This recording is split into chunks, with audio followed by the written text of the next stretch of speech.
Hi. Hello. Well, yeah. Well, Hello. Welcome. to go into it. Yeah. Welcome to the Organized Chaos podcast. This will be streaming on both the main Organized Chaos channel and the podcast channel. But after it's done streaming, you will only be able to find it on the Organized Chaos podcast channel. So if for some reason you need to watch it again, it is free. It is absolutely available to you. But you gotta go over to the Organized Chaos podcast channel. I have links all over the channel for it, and it will be right there for you, free to watch whenever you want. It's also available on most podcasting services if you just want audio version. Also, make sure to like and subscribe and follow. Yes, please. Like, comment, subscribe, follow. Please. We'd love to hear from you. Algorithm. Yes, the algorithm things are good. We like the algorithm. And don't just watch the first few minutes of it either. Watch the full thing. You know, we stagger our way through a lot of stuff. Mostly with a 95% success rate. Yeah, to a degree. Yeah, it's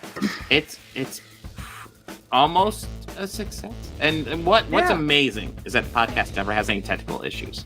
It's always seamless in every aspect. Never. This is never. I mean, we call it the best podcast in the history of the universe, and we only call it that because it's true. Like, our there's no better way to describe it. We'll do it live. Yes.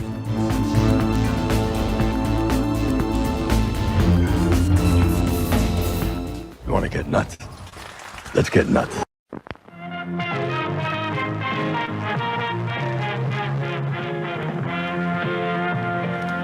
Hey, this is Future Rob here, just doing some work here at the studio, working on these vlogs and podcasts. All these counselors start dropping dead, left and right. Heinous killings. Turns out, that kid who drowned the year before, his mother came back to that camp and exacted revenge.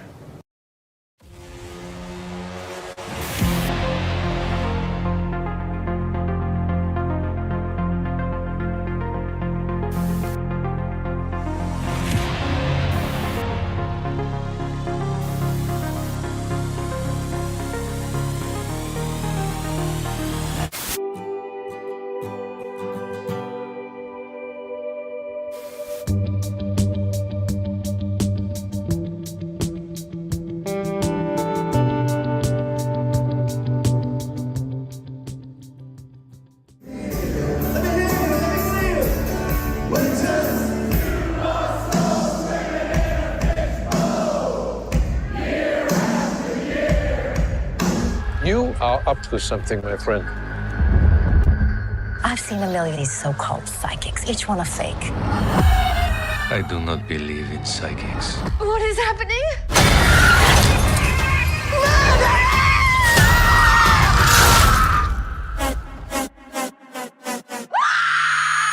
The Klingon Empire has 50 years of life left to it. To offer Klingons a safe haven within Federation, suicide. They're animals. Jim, they are dying. We come in peace, and you blatantly defy that. We haven't fired. According to our databanks, we have. I shall blow you out of the stars. We didn't defeat the Dark One. We set him free. No one should have that much power. Together we face the impossible. But now in our separate corners of the world.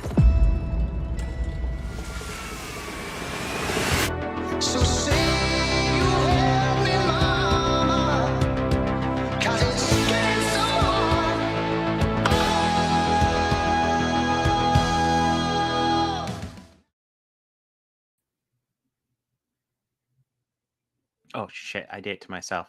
Hello, welcome to the Organized Chaos podcast.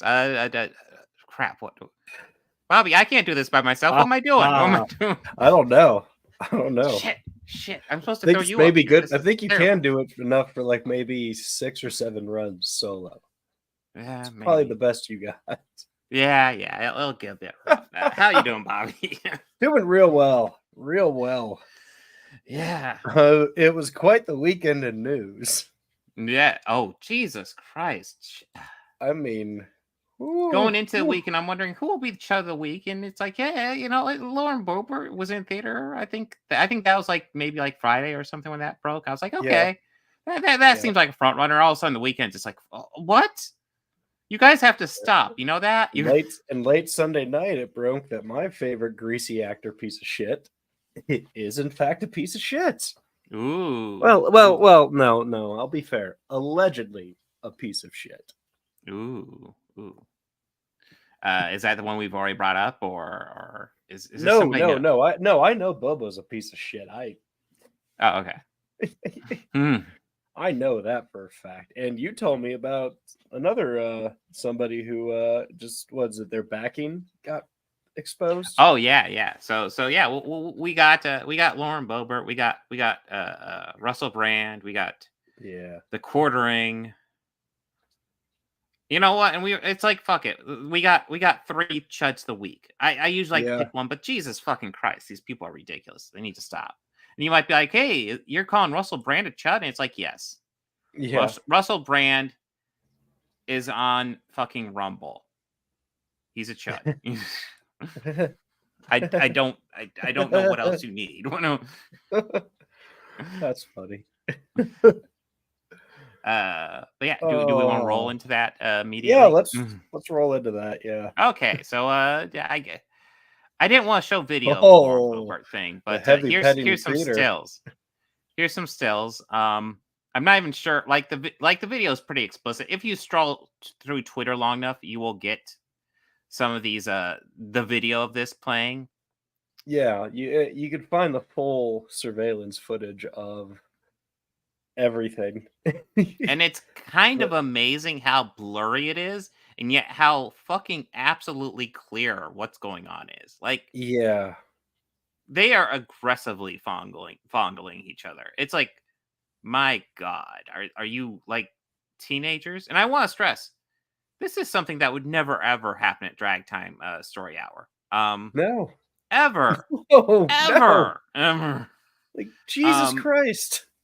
But apparently, you know, this was like, listen, if they were doing this and it was like an empty theater, I'd be like, yeah, fuck it, let them have their fun, you know, fuck it. Or if they had their own box, yeah, like, but this away from everyone else. Yeah, this is a crowded theater. These are like normal theater seats too. These aren't like the fancy recliner theater seats. That's the thing. Like if you were in a fancy one of those recliners, hold on. If you were a Congress member, yeah.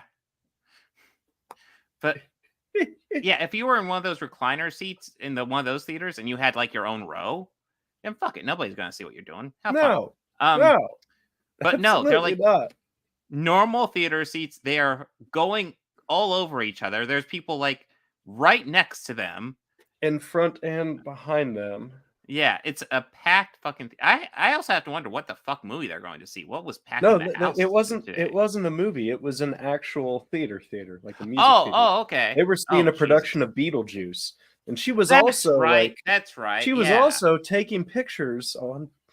She was also taking pictures, like, you know, and recording the performance with her phone, which is not fucking allowed, obviously. But yeah. And the vaping thing too, which I find the funniest part about all of that. Not the groping is just fucking appalling, but the vaping. So she's vaping around a pregnant woman, somebody who has been adamantly like pro-life. Yeah. It's the hypocrisy is what I hate the most. Yes. Like, that's what I hate the most. Well, that's the thing. Like, if they were doing this in an empty theater, like, it won't be as big a story, but there would still be the kind of the hypocrisy angle. But it's like, whatever. This is just ridiculous, man. And what's even wild is, like, she will still have supporters.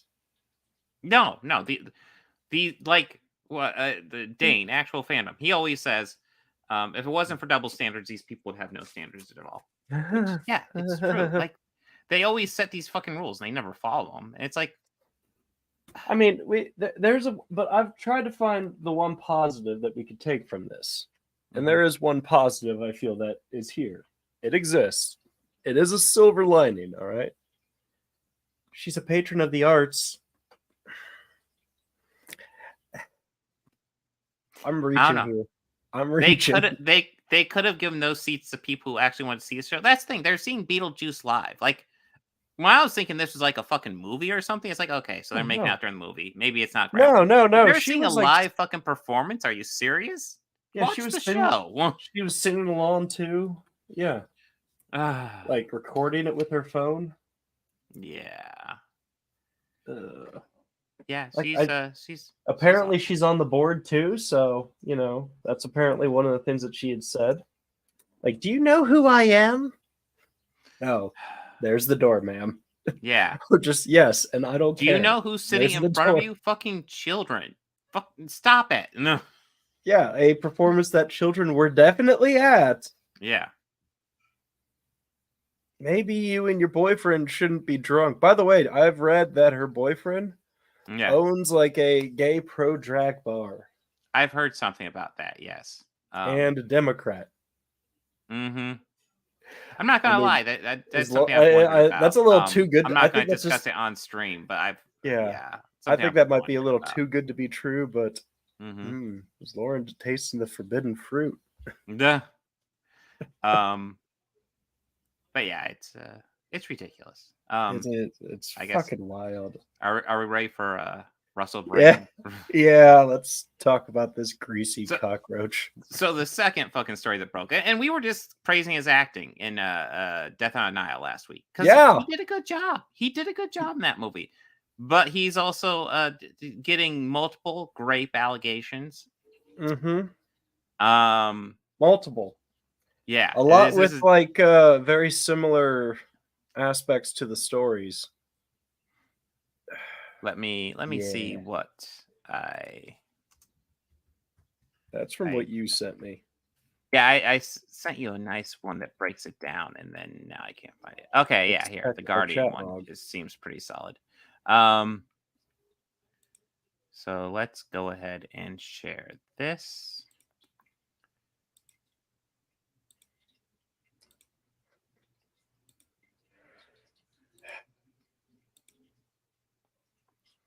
All right. So this is the Russell Brand allegations, what we know so far from the Guardian. Let's see. No, wait, what? It's a timeline. It's our text log. Yeah. I got you. Hold on. Yeah. No, this is. I got you. I got you. Just shoot the breeze. What? Oh, here we go. Timeline of sexual assault allegations against Russell Brand. Here we go. 2006. A woman claims Rand sexually assaulted her during a 3-month relationship in 2006 when she was 16 and Brand was 30. Tasteful. 2007. Jordan Martin alleges Brand sexually assaulted her and was physically, emotionally abusive towards her during a 6-month relationship from 2007. 2012, a woman alleges that Brand raped her against her. Graped her. All right, stepped over that one. Against a wall at Los Angeles home in July 2012 after she refused to join him in sexual activity with a friend of Brand. 2013, a woman who told the Sunday Times she had met Brand at an Alcoholics Anonymous meeting before they started working together claims he sexually assaulted her at his home in Los Angeles. 2020, a woman who claims she was sexually assaulted by Brand during a 3-month relationship when she was 16. When she was 16, contacted his literary agent at the time, who was the co-founder of a talent agency, Travis Stockwood. She said a lawyer representing Brand contacted her, denying the allegations and claiming that she was looking for money. On September 16, a joint investigation by the Sunday Times, and Channel 4 Dispatches is published detailing allegations made against Brand. Okay. So that's just putting it all together. So, probably what makes this worse isn't just, the allegations. It's some of these people were underage. And I know Brand already did a fucking "They're After Me" video, which nothing screams you're innocent than instantly going to YouTube and making a video saying they're trying to silence me. That screams innocence so much, in my opinion. Oh, absolutely. Yeah. Absolutely. Well, let's face it, Brand, like when he first hit the YouTube scene, I was kind of like, okay, he seems like he's maybe trying to do leftist stuff, but like he's also doing the thing where he's like so fucking vague and not really saying too much that you don't know what he's saying. And then you realize no, he just says shit. And then he's very word salady. He's very word salady. He knows how to say nothing over like 10 minutes. Easy. That's like nothing for him. Says it with the accent, love, and it makes it sound more whimsical. Yes. And then he's a fucking douchebag. Oh yeah, no. And what you quickly learn is that he's useless. And then when COVID came out, he found out, oh, I can make a whole lot of money if I just start pushing anti-vax shit that it's not substantiated because I'm not actually saying anti-vax stuff. I'm just implying lots of anti-vax stuff because I can't actually say anything because all I do is word salad all the time. Yeah. But yeah, like I said, the dude has a fucking rumble. He's a grifter at best. He's pretty fucking useless in my opinion. And then now the fact that he's apparently got some rape allegations behind him. I'll be blunt, like I never thought about that, but like when it came out, it's like, oh, I could see that. But yeah, he seems like he's a fucking creep. So yeah. That's our number 2 Chud of the week. Did anything else you want to bring up about Brand? No, I wasn't surprised at all. No, it was one of those. It was one of those things where it's like I never thought about, but then it came out. I was like, oh, I could see that. Not fucking surprised. Yeah. So the next guy, this is one I just kind of found out about. Kind of. Dane and Turf already did like an initiative stream on this, and I was just barely finding out about it. I wouldn't have been able to join him anyway. I was with my kids, but this dude, fucking Jeremy fucking Hambley, he's very photogenic, I think. It really brings out his eyes. But man, if he just shaves that beard, he's got the Hulkster stash going on. Oh God. But let's that's some sheer toxic masculinity right there. I know the initiative already did a little video on it, so I'll just go ahead and play a segment on that, and then we can talk about it. Here it is. All right, let's bring this up. And let me know if you can't hear it. Disney Plus is really not good at putting out good programming, and we're going to talk about that after a quick word from this video sponsor. Huge shout out to this video sponsor, Antelope Hill Publishing. Antelope Hill Publishing is America's leading publisher of dissident books. Their eclectic catalog includes Lord Miles' memoir of his first. So here I helpfully added the Wikipedia entry to Antelope Hill. So Antelope Hill is an American white nationalist publisher based in Montgomery County, Pennsylvania. It's known for selling works by Nazis, fascists, and ultranationalists, as well as new works by far-right writers. It was founded in 2020.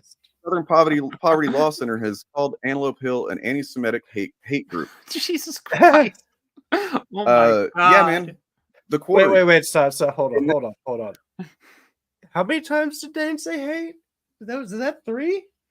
Did I hear 3? It's known for selling translations of historical works by Nazis, fascists, ultranationalists, as well as new works by far-right writers. It was founded in 2020. Anti-Semitic hate group. Described as a hate group? Yeah. Oh my God. Jeez. Yeah. These are oh my God. Yeah. Yeah, like so like any like reasonable doubt like about these guys. Like it has to be dropped with this stuff. When your sponsor is literally just fucking Nazis, fucking Goebbels. Yeah, well, like what do you want us to think of you at that point? You are obviously a far right. The best thing we can call you at that point is a grifter. other than that, like, what else do we call you? Nazi? Like, the fuck, man? Something that'll something I'm not going to say on stream. Yeah. Yeah, there's much worse things I can think of to call you. Like, grifter is the nice thing I can think of to call you. Troubled. Yeah. Like, but yeah, troubled. like, I sort of got, these guys are getting way more mask off as time, like, crawls by. Like, it's like, how mask off are they going to get before they start getting, like, seeing actual consequences? Because right now, they're still just raking in the money. I will say TheQuartering, I mean, his channel's not, like, doing as well as it in its most popular. But you know what? He still brings in the view. He has over 1 million fucking subs. He's ridiculous. And I don't know why, like, anybody watches him. And I will say I have gotten some backlash from his audience. Not a lot at all.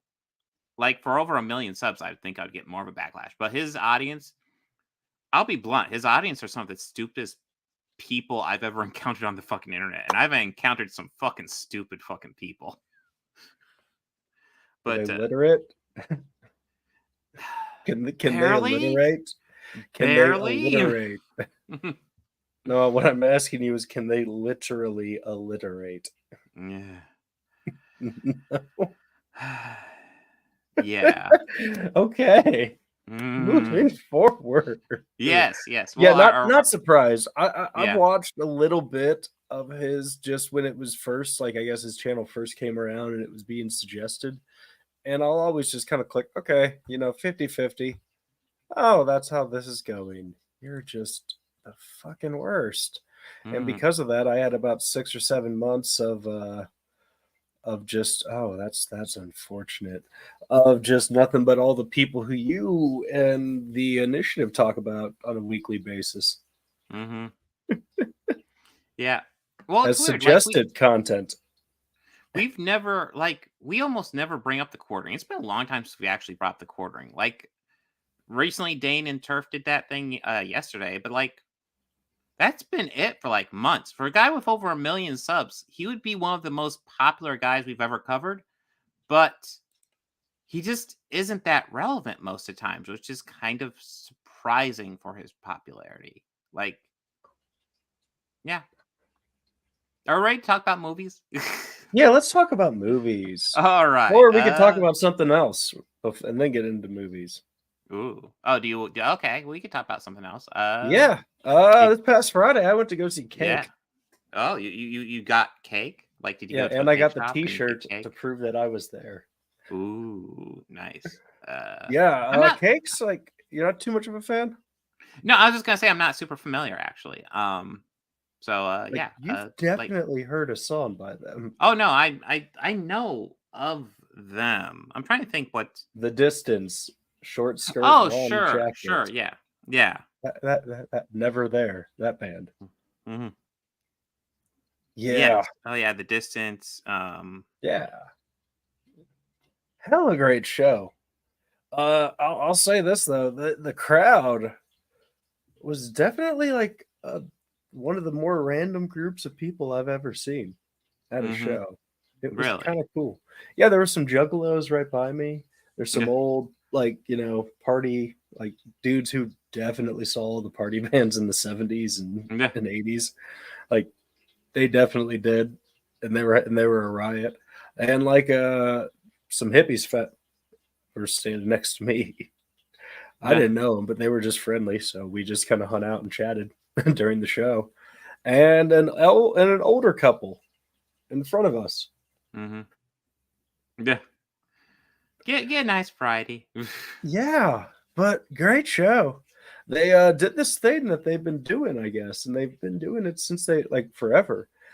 Right after set break, or right after the set break, before they come back and play set 2, they'll have a trivia question, but you'll see that they have a tree on stage with them, and they'll ask anyone in the pit if they can identify what tree it is. And if you win, you win the tree on the condition that you plant it and take care of it, and in 1 year's time, you take a picture of yourself standing next to the tree and put it and upload it to Cake's website.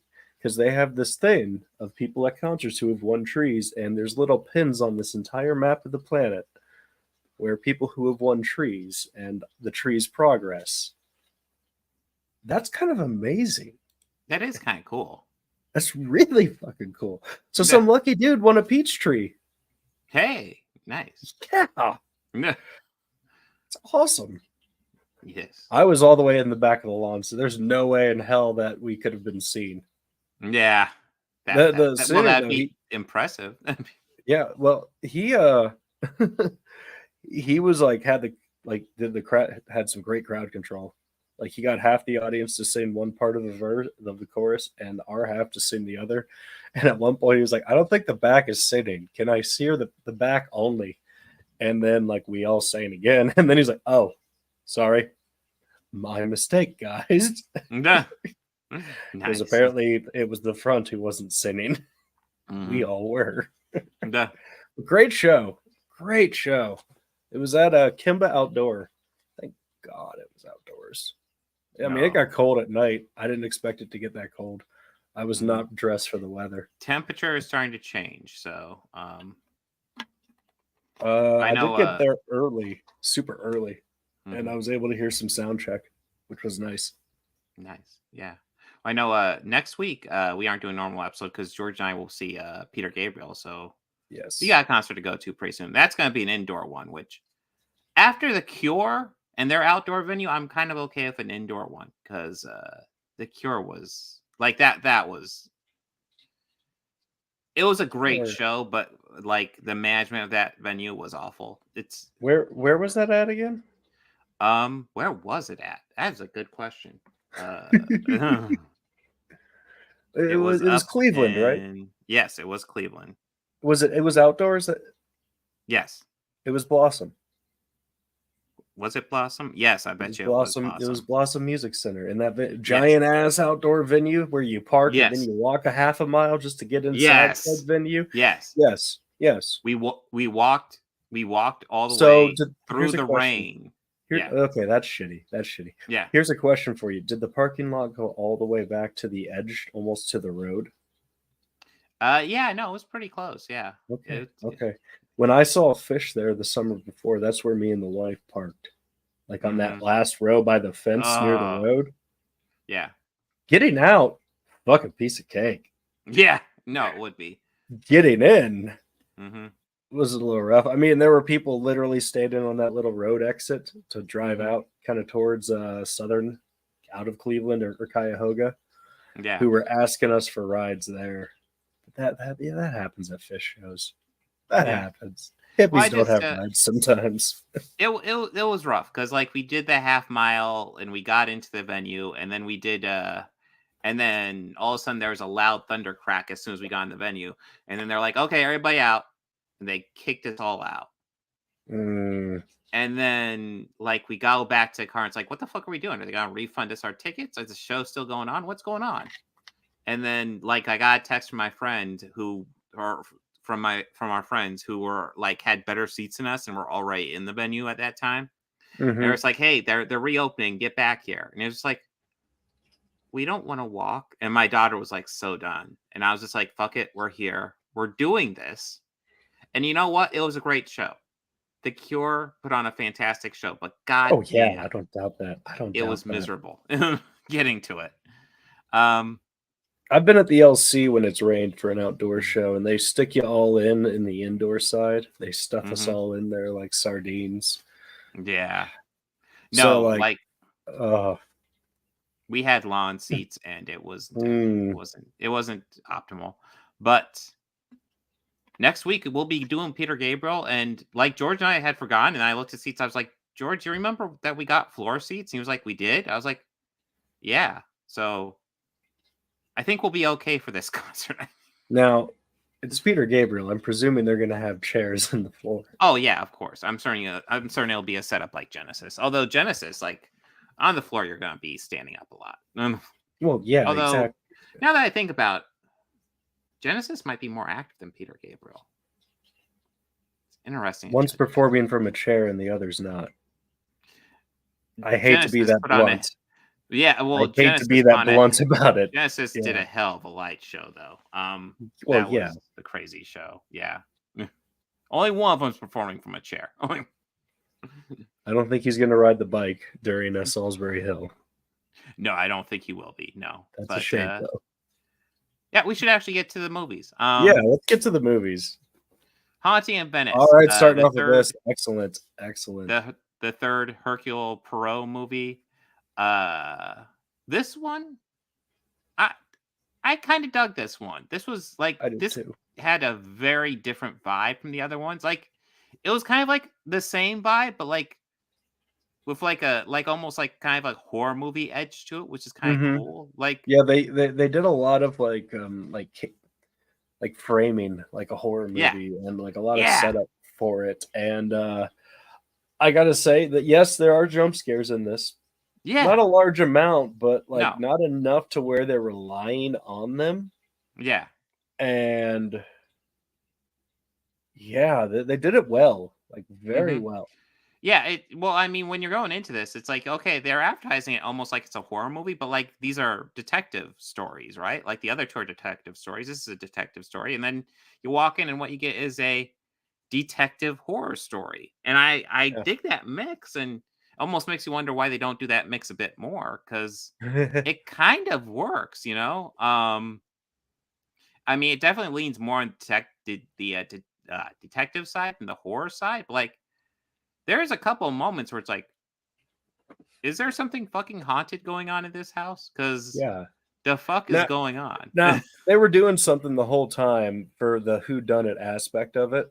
And they were framing it like it was one character the whole time. And I don't know, should we get into spoiler-ish material? Yeah, listen, this isn't like an amazing movie, but it's a solid movie. So if you want like a mystery movie with a touch of horror in it, go check this one out. Anything you want to add, Bobby, before, and then we'll just dive into spoilers? This is definitely a great ride. If you were kind of meh on the first two, you really might enjoy this one. This one it's just enough difference in it that it makes it almost unique and stand on its own. Yeah, it's a solid one. All right. So spoilers from here on in. Spoilers from here on out. Okay. Yeah. So when they were framing the ex-boyfriend as like the potential killer or whatever. I was kind of getting really angry the whole time going, I swear to God, if it's him, I swear if it's him, I'm going to be so angry, so mad. But I was pleasantly surprised that that was not the case at all. Yeah. Well, I mean, I will say one thing Death on the Nile did that I thought was clever was, like, there's an obvious people who did the murder, but then they threw enough red herrings. I was like, wait, is it actually them? And then when they came back around, it essentially was them. I was like, you know, you threw me off course well enough. It worked. That definitely was one. Yeah, Death on the Nile did that. They really didn't do it that much, only except with the ex-boyfriend. Yeah, I mean, the ex-boyfriend is obviously a red herring because it's like, it must be him. It's the ex. It must be him. Like he comes walking in and he's like, you know, I married money. I'm rich. It's like they're instantly like this guy's giving you asshole vibes, like instantly. It's like it would be too obvious if it was him. It would have been way too obvious. But no. Pleasantly surprised that it wasn't. Yeah. It was. Well, I mean, more deaths than I thought I was gonna get in this. More. What was that? Like there were more deaths. Like I didn't expect. Deaths. I expected just the one. Yeah. But, well, after our Death on the Nile, I never know how many deaths will be in these now. Because I think this one had. Well, this one had 2, 3 if you count the one that happens before the beginning of the movie. Well, yeah, then Death in the Nile has like 2 that we see in the movie. Yeah, and then Murder on the Orient Express, I believe, only had 1. So I think it was 1, 2. 3, 3. Was there 2 Murder? There's Johnny Depp. Who else?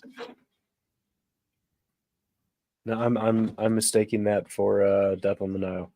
Oh yeah. Well, Death on the Nile had Gal Gadot, Leslie Rose, or is it Rose Leslie? Rose Leslie, I think. Rose Leslie. Yeah, it's two first names. I can't keep up. It's a firsty. Yeah. And then yeah, the guy who played Book. Like, I'm not gonna lie, like going into this, I was like, oh, is Book gonna be in this one? Forgetting that he died in Death in the Nile. It's like, oh yeah, he's not. Yeah, we're not gonna bring back the other returning character because he didn't make it through the last one. No. But yeah, this is I just like what they do with this story. I also was very surprised to see all that went into the seance scene. I was very impressed with it, how quickly he solved it. Yeah, I know. Like, it's all this haunted seance, and it's like all this shit going on, and like It's within like 5 seconds, he's like, "Okay, this is what's going on. This is this. This is this. He's pressing this button. You people are fucking noobs. Come on." That was funny, and I gotta say, I was interested with Tina Fey's casting, but she was really good in this. Yeah, like it fit perfectly. I'm not gonna lie. There was that moment where Perot's actually Perot, it's something like that. But he's getting drowned in the apple thing, and for a second I was like, wait. Is he gonna be the murderer and like Tina Fey takes over the franchise? Is that what we're doing? And no.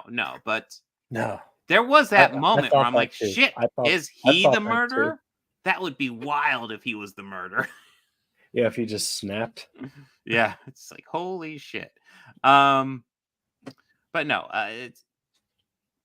this is just, I don't know. I'm trying to think. Like, none of these movies I think are amazing, but I all think they're good. And right now, I'm trying to think: is this my favorite? I think atmosphere-wise, this is probably my favorite. Even though I think they all like set-wise, I think all these movies do a solid job. Did you notice something that I this was very subtle, but I really enjoyed this about it. The beginning opens just like the rest of the movies, very bright, colorful.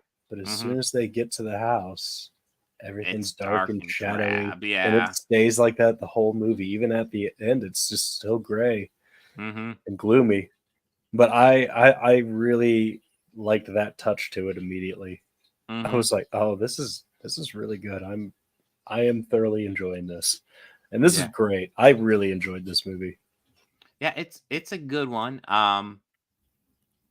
I don't know if it's my favorite of the series, but it's a serious contender.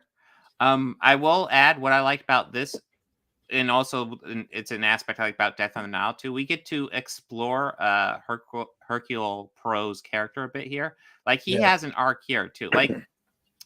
Like in Murder on the Orient Express, essentially he's like this like really brilliant detective, but he doesn't have an arc. He just has to solve the mystery, and he does so really well.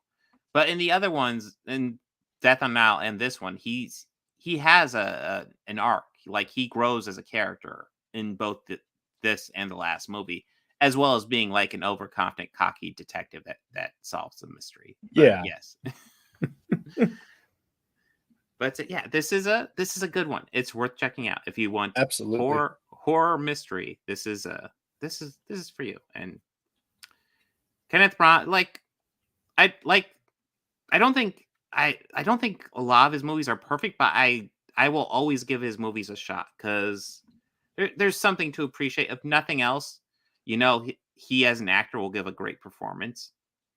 And there was actually more visual trickery in this one than I'm used to in his movies. It's nice to see him kind of expand as a director quite a bit. So yeah, solid fucking movie.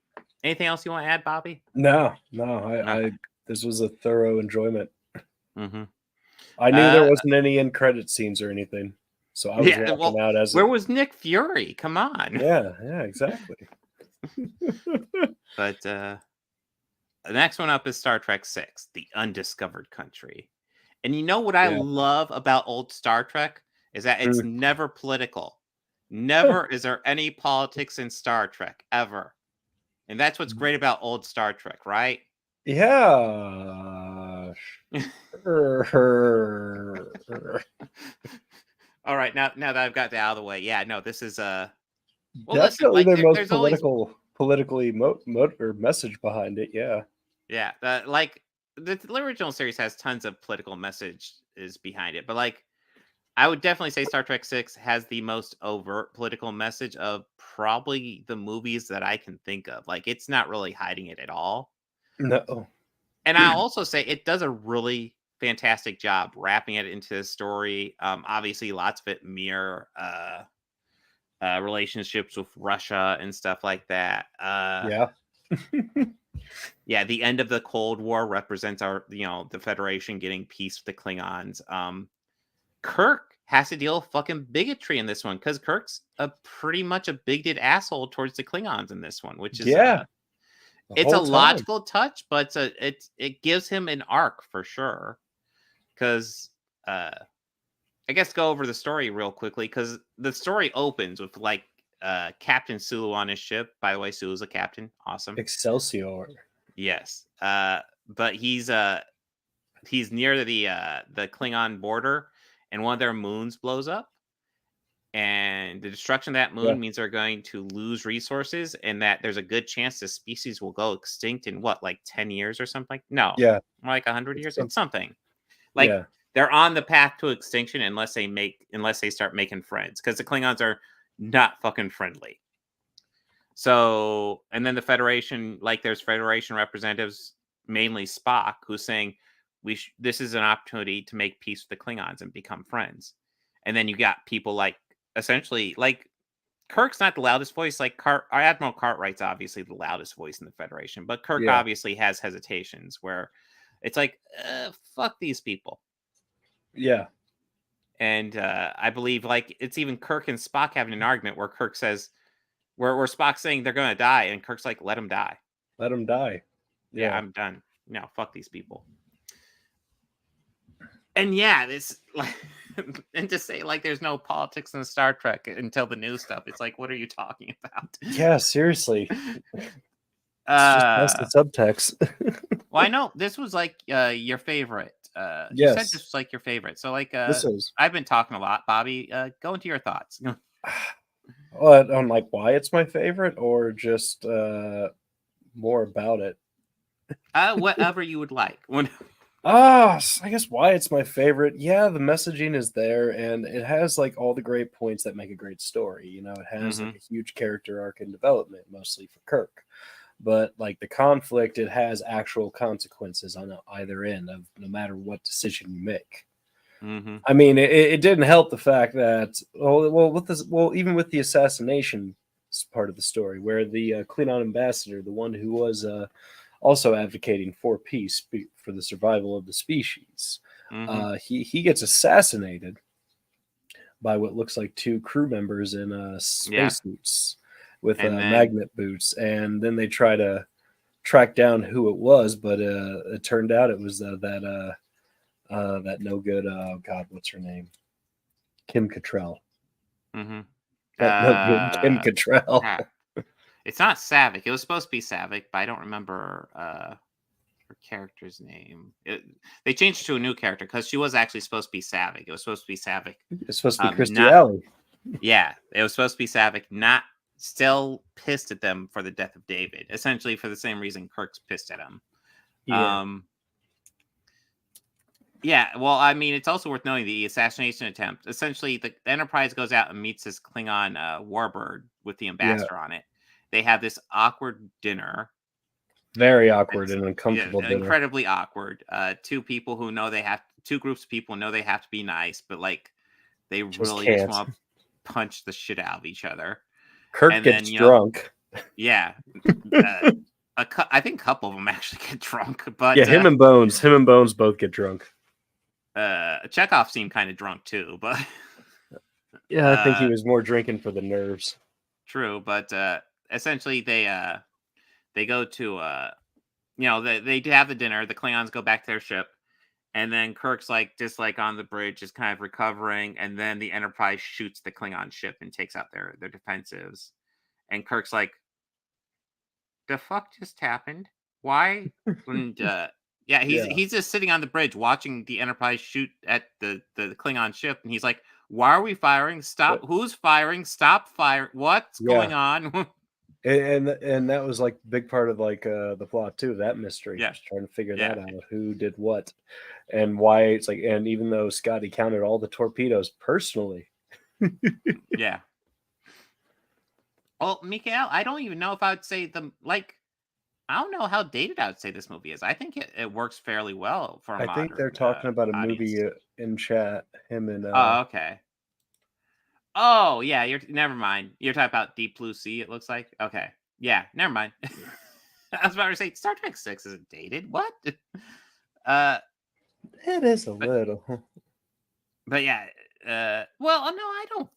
I guess maybe a little, but yeah, no, I think if you show this to a modern audience, they'll be fine.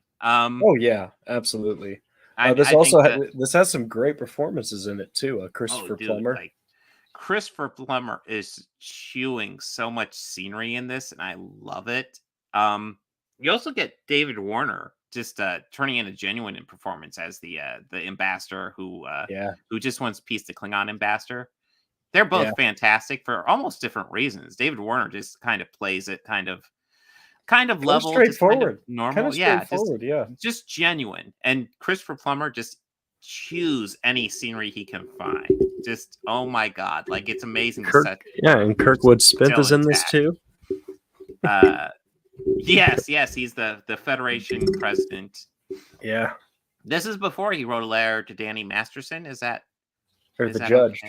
The judge. Yeah, the judge asking for leniency. Not the best moment. But he was the dumbass.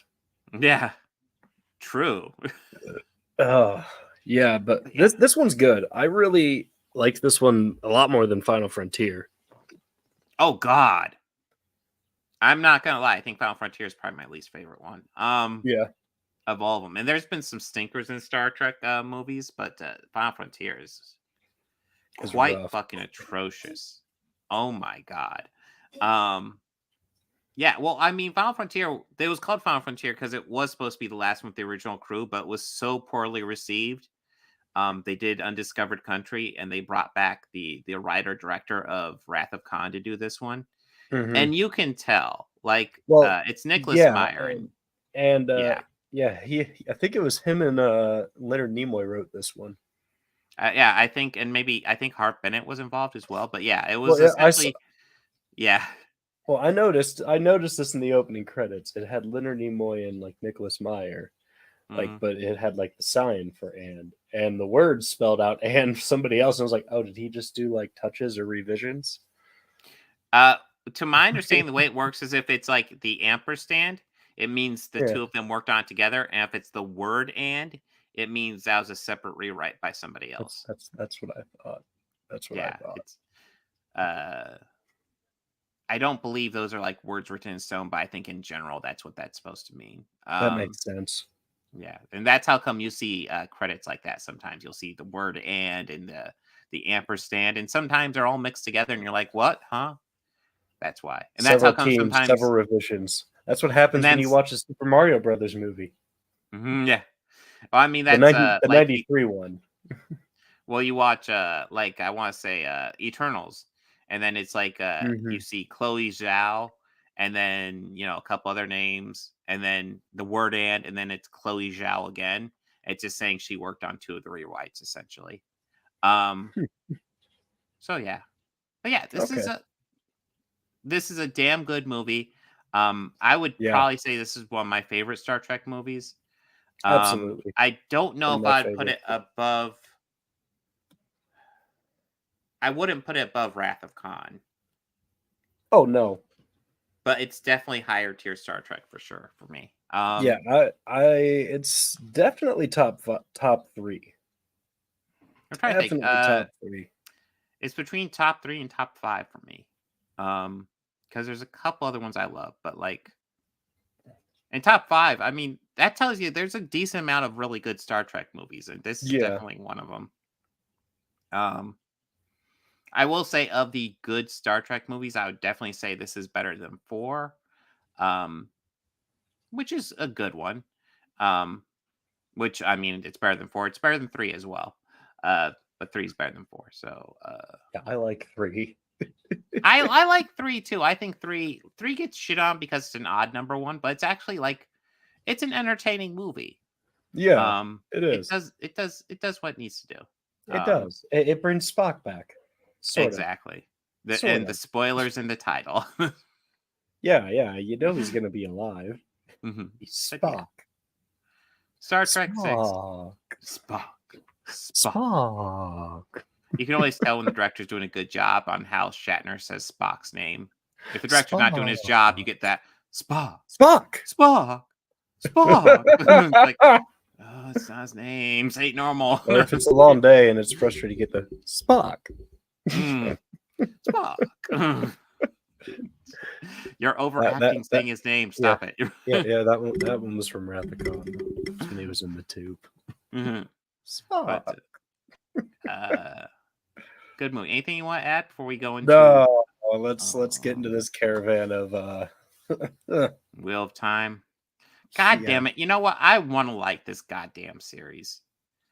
I'll be blunt. The first 4 episodes. Yeah, I found the first 4 episodes of the season 2. I thought season 1 started rough and ended okay, and then I was like, okay, maybe they're on a good path for season 2, and season 2 just kind of started rough again, and possibly rougher than season 1 because I'm caring less about these characters. The only story I'm kind of interested in is Rand and his relationship with Celine, who's like an innkeeper. And I thought the last episode left with a pretty solid twist towards that relationship. And I thought that was cool. And that's kind of about where my interest with this series ends. And I'm desperately trying to put aside knowledge of the books to enjoy this. Because, it's been a while since I've read the books, and they're not really following the books. It's got the same character names, but I'm like, fuck it. Let's put it aside and just enjoy it as a fantasy series. Because it doesn't need to follow the books. It just needs to be entertaining. And it's fucking not. It's really I will be blunt. A lot of these episodes are way too long. Most series, when I see a long episode, I'll be like, oh no. And then lots of times it will justify the length. The last season of Stranger Things, when I saw the length of those 5 episodes and saw they were movie length, I was like, oh fuck. But you know what? Those episodes fucking called for it. Those were good fucking episodes. They flew by. It did not feel like it. Good. The second to last 2 Yeah. did not feel like an hour and a half. Yeah. Or what was it? Were they an hour 10? No, I think a couple were 80 and 90 minutes. They did not feel like it. That last one did not feel like, what was it? Almost 2 hours? Yeah. It did not feel like 2 hours. No, it didn't. But But I think that's probably just because we've been invested with the characters for as long as we have. That's true. They kind of we've watched got them you grow to the up. point. Yeah. Well, Wheel of Time, I want to say these episodes averaged over an hour each. And I think the longest one was 70 minutes. Fuck, they feel like it. Oh my God. Do. Now, I started really getting into a few characters. The werewolf guy. Oh, Perrin. Yeah, his story's not going okay. Yeah. And, it wasn't great last time I checked in on him. It was where he was with that camp, and then that death cult priestess person cult came. And one of the guys that he's with gets killed, and I was like, oh, I was actually starting to like that guy. That's a shame. Man, they're really leaning into the Thrones thing. Yeah. Well, this series definitely wants to be Game of Thrones, and I'm sorry, Wheel of Time is not the same as Game of Thrones. I've read the first book of Game of Thrones, or actually the first book is called Game of Thrones. It is called it's Song of Ice and Fire is the series. And I've read the first couple of Wheel of Time. They are not the same style story at all. No.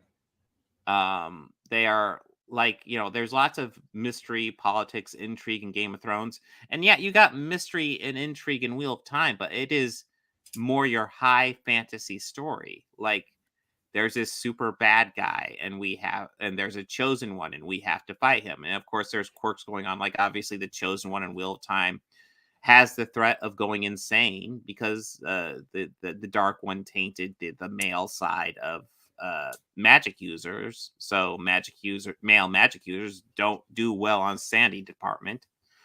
And this series kind of it does that, but it doesn't.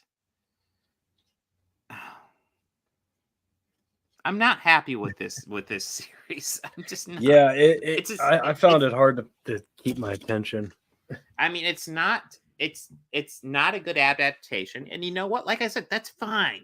You're not going to be a good adaptation. Just be a good story. And it's not even that. It's turning it all into a Game of Thrones wannabe. And obviously Amazon's been looking for its high fantasy Game of Thrones style story. And I feel like they handled Rings of Power the right way.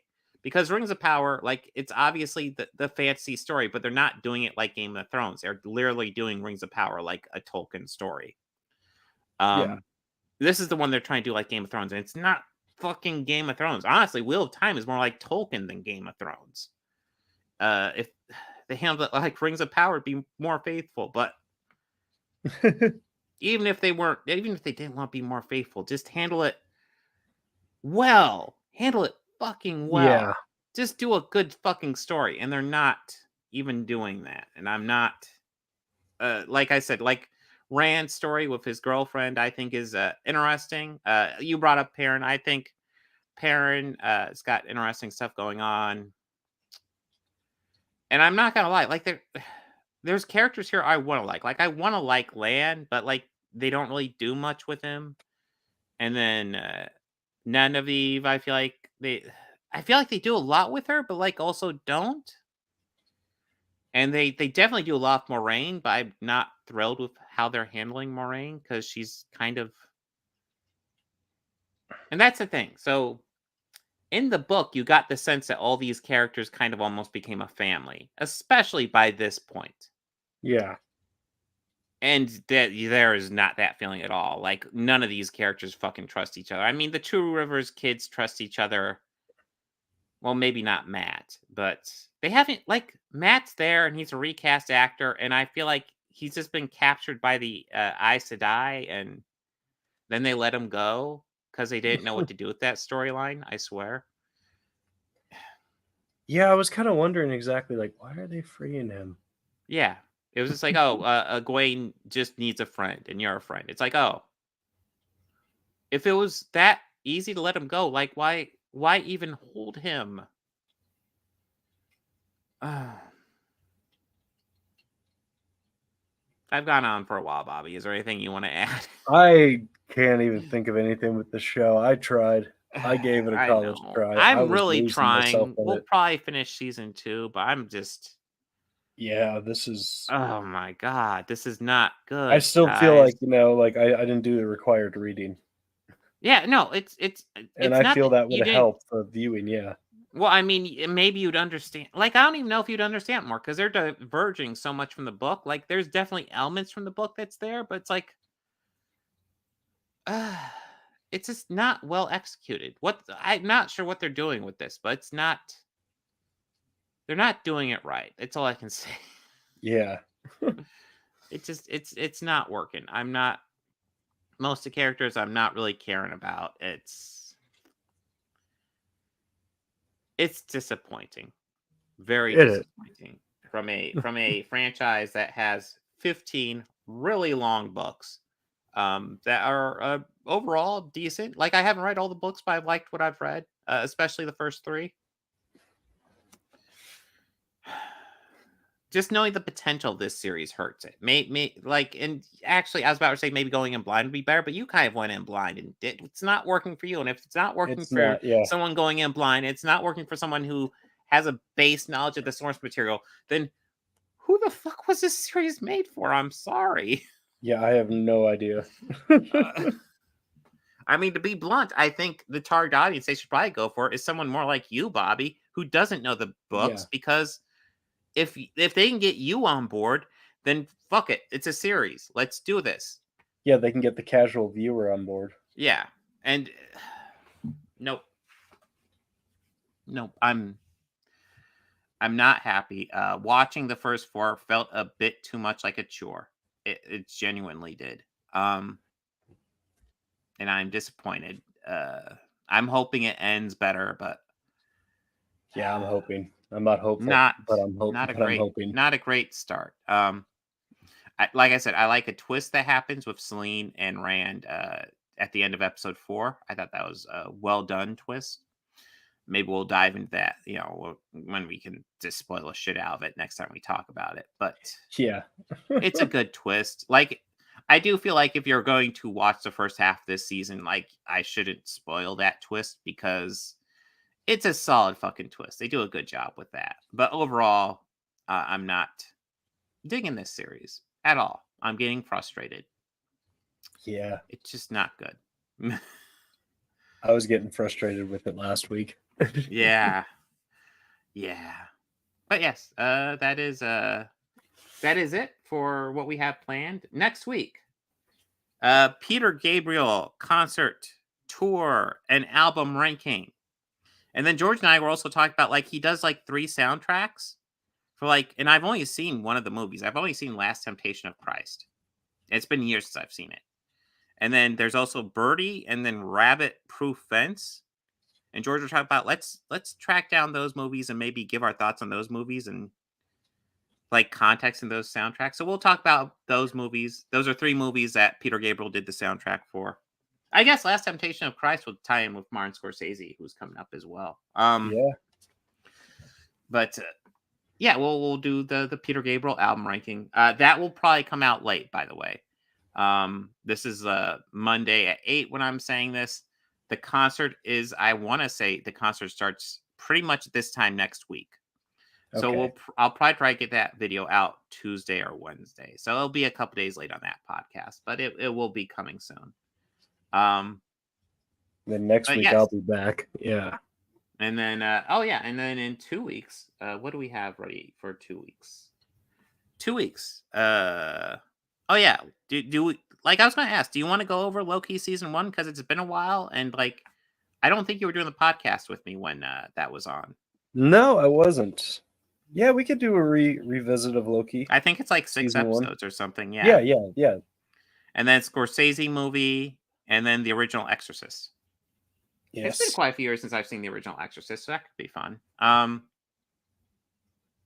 we got time to figure out what Scorsese movie we want. I think we decide Depart would be a default, but like, guys, if you want to request Scorsese movie, drop in the comments, and there's a strong chance we'll do it. Yeah. And it's literally like any Martin Scorsese movie. Obviously not Killers of the Flower Moon, because that's what we're going to be 16th of October. That's the new movie we're going to be talking about. Yeah, that's the reason we're talking about a Scorsese movie. But yeah, that should be fun. And we're also and then on the 9th, well, I'm happy at least we get to talk about this movie earlier, just because Miss Taylor Swift decided to release her concert movie. Oh, is that, like, I remember it coming out later, and then all of a sudden it was coming out earlier. Is that why it's coming out earlier? That's why they rushed their release up a week, because they didn't want to go head to head with Taylor. Well, I mean, they were set to be open on the 13th of October. I mean, they're going to be scrounging around for new stuff anyway. I mean, the Taylor Swift thing was like, fuck it, let's get a Taylor Swift movie out there fast. She just did a popular tour, and she's about to go back on the European leg of that tour. Yeah, but yes, that should be fun. Oh yeah, and then and like we got Ahsoka. Oh yeah, Ahsoka and Will of Time. God damn it. Yep. October. I'm looking at October 9th, and it's like that's a lot of TV series. I'm excited to see Ahsoka, but Will of Time, like, that feels like a chore. But Exorcist Believer, that'll be good. Yes, that better be good. Yes, that better be good. I have faith Ahsoka will probably be pretty good as well. But Wheel of Time, God damn it, that's gonna be a chore. That one will be. But yeah, guys, go whichever channel you're watching on, hit subscribe, hit like, then go to the obviously Organized Chaos Podcast, and Bobby Quarters. 3 channels. Yes. Go all 3 of them, like and subscribe this stream. And hit that bell icon for new notifications. So you'll know when we're doing this, especially on the podcast channel. You'll know when we're going live. Yeah, absolutely. I mean, like next week, that upload will probably just be on the podcast channel. I'm not planning anything else with it. So if you want to see the Peter Gabriel stuff, that's going to be just on the podcast channel. When we stream, it'll be on all three. But everyone, have a good one. Take care. Yeah, party on. Party on.